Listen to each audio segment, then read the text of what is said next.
E aí pessoal, tudo bem com vocês? Já estavam com saudades? Essa é a nossa quarta videoaula e o título dela é Direitos e Deveres, entre parênteses, Obrigações, do Trabalhador. E como sempre, para que esse vídeo não fique muito longo, eu vou dar uma explicação básica sobre o tema, que vai ser complementado pelo nosso texto que já está online, bem como pelo podcast Sociologia, que é o nosso podcast de Sociologia. Em uma sociedade industrial, a ideia de riqueza está diretamente associada ao trabalho das empresas. Além disso, o trabalho humano é necessário para que consigamos nos desenvolver enquanto seres humanos. Ao mesmo tempo, essa sociedade industrial criou uma série de direitos que precisam ser garantidos para que as relações de trabalho sejam regulares.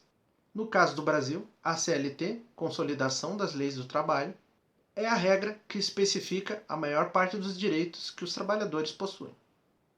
Além daqueles direitos que são garantidos na CLT, temos também os direitos garantidos pela Constituição.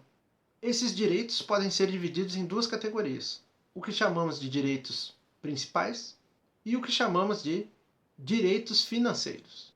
Quando falamos de direitos principais, eles têm a ver com a relação entre o trabalhador e a empresa, de modo que depois ele possa se aposentar, tirar uma das diversas licenças que a lei permite e receber os auxílios financeiros. Tudo isso garantido pela Previdência Social. Mas esses exercícios só podem ser regularmente exercidos se o trabalhador tiver sua relação de trabalho registrada na Carteira de Trabalho e Previdência Social, CTPS. É na carteira de trabalho que está registrado o contrato de trabalho. Ele vai especificar salário, função, quanto o trabalhador ganha e coisas do tipo. Além disso, é essencial avaliar a saúde do trabalhador. Dessa forma, é necessário que ele faça um exame médico antes de iniciar sua relação de trabalho, ou seja, antes de ser contratado, e que faça pelo menos mais um depois, quando estiver sendo demitido.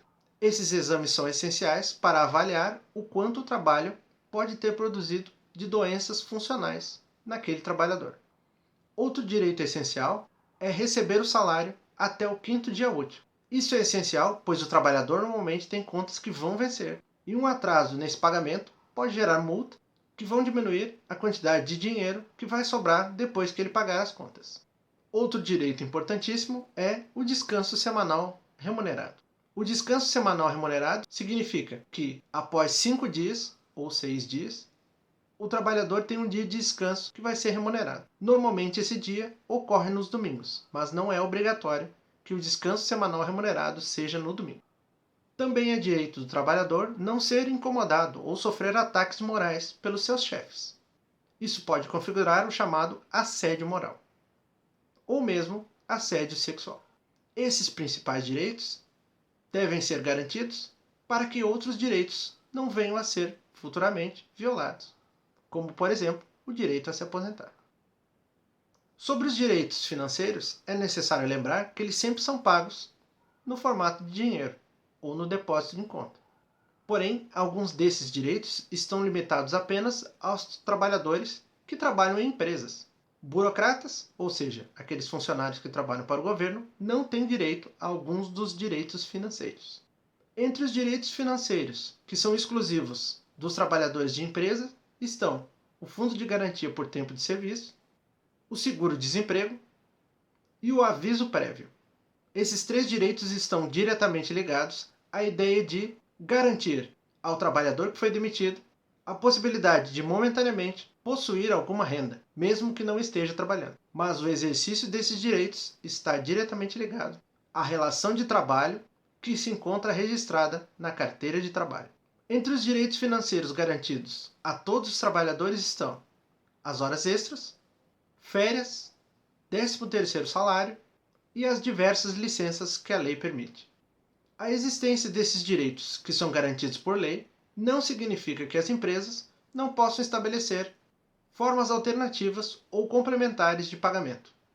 Porém, no mínimo, esses direitos devem ser garantidos aos trabalhadores.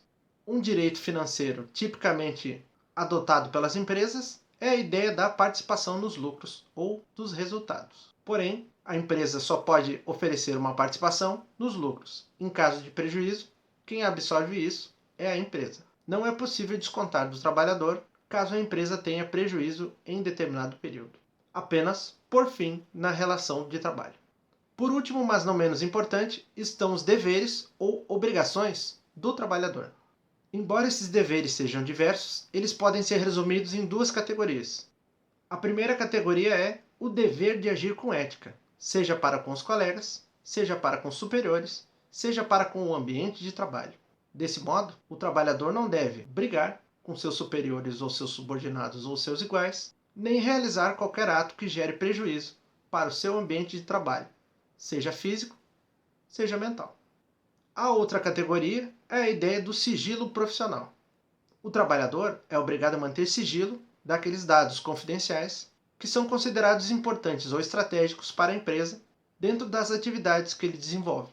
No entanto, esse sigilo não deve significar ou ser usado como desculpa para que o trabalhador deixe de noticiar qualquer ato lesivo ou qualquer crime que esteja sendo cometido dentro da empresa.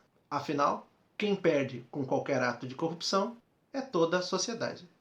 E essa foi a nossa videoaula de hoje, pessoal. Só para lembrar, as informações contidas nessa videoaula são complementadas pelo nosso podcast Sociologia, bem como pelo texto que já se encontra no sistema.